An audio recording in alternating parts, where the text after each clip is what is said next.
വനിതാ കമ്മീഷന്റെ നേതൃത്വത്തിൽ നടപ്പാക്കുന്ന പറന്നുയരാം ക്യാമ്പയിന് തുടക്കമായി. സ്ത്രീകളുടെ ഉന്നമനം ലക്ഷ്യമിട്ടാണ് സംസ്ഥാന തലത്തിൽ ക്യാമ്പയിൻ നടപ്പാക്കുന്നത്. മന്ത്രി വീണ ജോർജ് ഉദ്ഘാടനം നിർവഹിച്ച ചടങ്ങിൽ ക്യാമ്പയിന്റെ ബ്രാൻഡ് അംബാസഡർ മഞ്ജു വാര്യർ വിശിഷ്ടാതിഥിയായി.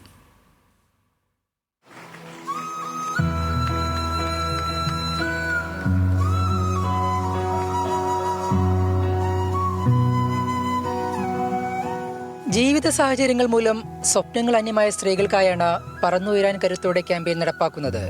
ജീവിത പ്രതിസന്ധികളെ തരണം ചെയ്യുന്നതിന് സ്ത്രീകളെ പ്രാപ്തരാക്കുകയും മനക്കരുത്ത് വർദ്ധിപ്പിക്കുകയുമാണ് ക്യാമ്പയിന്റെ ലക്ഷ്യം.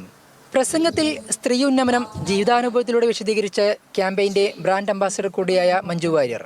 അമ്മയ്ക്ക് ഇഷ്ടമുള്ള കാര്യങ്ങൾ അങ്ങോട്ട് പോയി അതിനൊരു ഒരു ഇനീഷ്യേറ്റീവ് എടുത്ത് ആ കാര്യങ്ങൾ പോയി ചെയ്യാനും സ്വന്തം സന്തോഷങ്ങൾ കണ്ടെത്താനും ആ സന്തോഷങ്ങൾക്കൊക്കെ ഒരു വേദികൾ കിട്ടുമ്പോൾ അവിടെ അമ്മ കഥകളിയും മോഹിനിയാട്ടവും തിരുവാതിര നൃത്തയോഗ തുടങ്ങിയ ഞാൻ കേട്ടിട്ട് പോലും ഇല്ലാത്ത പല കാര്യങ്ങളും അമ്മ ചെയ്യുന്നതും സുഹൃത്ത് സംഘങ്ങൾ ഉണ്ടാക്കുക, ആ സംഘങ്ങളുടെ കൂടെ യാത്ര പോവുക തുടങ്ങിയ സ്വന്തം ചെറിയ ചെറിയ സന്തോഷങ്ങൾ കണ്ടെത്തി എൻ്റെ മുന്നിൽ ഏതു പ്രായത്തിലും അവനവൻ്റെ സന്തോഷം കണ്ടെത്തണമെങ്കിൽ അവനവൻ ആഗ്രഹിച്ചാൽ ആ സന്തോഷങ്ങൾ കണ്ടെത്താം എന്ന് ജീവിതം കൊണ്ട് എൻ്റെ മുന്നിൽ ഉദാഹരണമായി നിൽക്കുന്ന ഒരാളാണ് അമ്മ.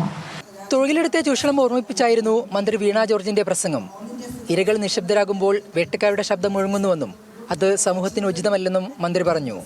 ഇരകൾ നിശബ്ദരായി പോകുമ്പോൾ അല്ലെങ്കിൽ ഇരകൾ മിണ്ടാതെ ഇരിക്കുമ്പോൾ അവൾക്ക് മിണ്ടാൻ കഴിയാതെ പോകുമ്പോൾ വേട്ടക്കാരുടെ ശബ്ദം നമ്മുടെ സമൂഹത്തിൽ മുഴങ്ങുന്നുണ്ടെങ്കിൽ എൻ്റെ പ്രിയപ്പെട്ടവരെ, അത് നമ്മുടെ സമൂഹത്തിന് ഒട്ടും ഉചിതമല്ല എന്ന് നാം കാണണം.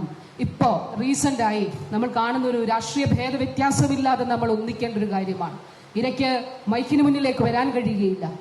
എന്നാൽ വേട്ടക്കാരന് ആ മൈക്ക് വെച്ചു കൊടുക്കുന്ന സാഹചര്യം അല്ലെങ്കിൽ അത് ആഘോഷിക്കപ്പെടുന്ന സാഹചര്യം ഉണ്ട് എന്നുള്ളത് നാം കാണണം. കൂട്ടായിട്ടുള്ള പ്രവർത്തനം അതിനെതിരെ ഉണ്ടാകണം. ക്യാമ്പയിന്റെ ഭാഗമായി നമുക്കെങ്ങനെ പറന്നുയരാം എന്ന വിഷയത്തിൽ ഡബ്ബിംഗ് ആർട്ടിസ്റ്റ് ഭാഗ്യലക്ഷ്മി മോഡറേറ്ററായുള്ള സംവാദവും നടന്നു. വനിതാ കമ്മീഷൻ അധ്യക്ഷ പി സതീദേവി, തിരുവനന്തപുരം ജില്ലാ collector Anukumari, IG Ajitha Begum, commission അംഗങ്ങൾ തുടങ്ങിയവർ ചടങ്ങിൽ പങ്കെടുത്തു. ന്യൂസ് മലയാളം, തിരുവനന്തപുരം.